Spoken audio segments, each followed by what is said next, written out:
chart gets up here, we keep going. It doesn't mean that no one will ever be homeless in Houston, as I said, but it means that the resources will be there to make sure they don't have to stay on the streets. Anybody have any questions about this, our initiative, or this wonderful grant from Wells Fargo?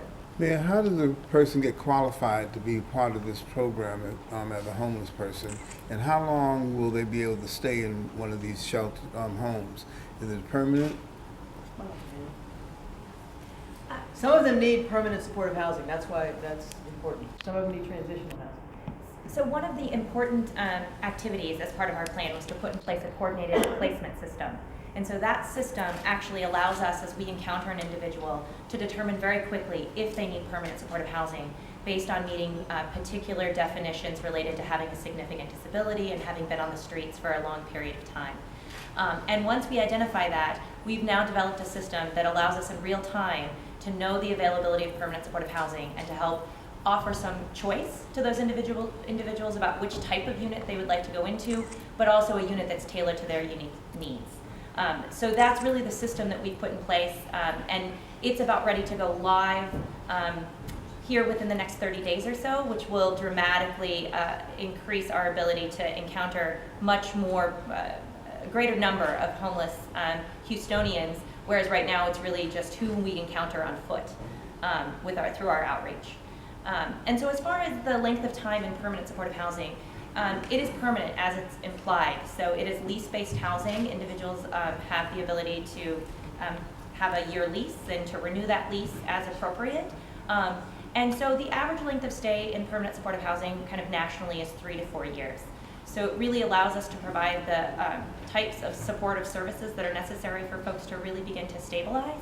And then oftentimes those individuals move on to more just regular affordable housing. So much of the work that the city does just broadly around affordable housing is part of that safety net that we've been describing. And those individuals move on to supportive housing and are quite successful in our community and absolutely reconnected. Whereas right now on the streets, they're very disconnected from our community. In your supportive services, will that also include mental health services, social services such as Exactly. food stamps and the rest of it?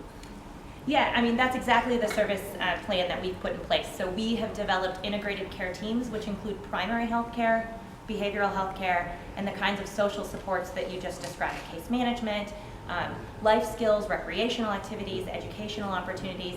And it really is that package that provides that stabilizing feature and the safety net that we're describing. It doesn't mean that someone engages in service every single day. It means that as their needs arise, that we have a system in place that can be responsive to those individuals. And that's really how we support long-term housing stabilization. So many of our families in Houston end up in crisis, and when they're in crisis, they actually have to become fully homeless before we can offer services to them. So this is really turning itself on its head, and instead making those services available to support remaining in housing rather than waiting for that crisis to occur. Okay. Of the chronically homeless, 85% of them are men. And unfortunately, a lot of what we've been doing over the years is creating a system of shelters because we think, oh, they need food, they shouldn't be sleeping on the street. Shelters are necessary, shelters are appropriate, shelters are important, but they're not a solution. Someone who is in a shelter night after night, that person's problems have not been solved. And our goal is the permanent supportive housing to get them out of the shelters, to make shelters available for those who, by circumstances, are dislocated somehow, and then to get them back into an appropriate housing facility. Again, I'm so happy to have Wells Fargo standing with me today. They're a great community partner. Particularly appreciate these 2 grants that will help us move this initiative forward. And so, again, thank all of you for taking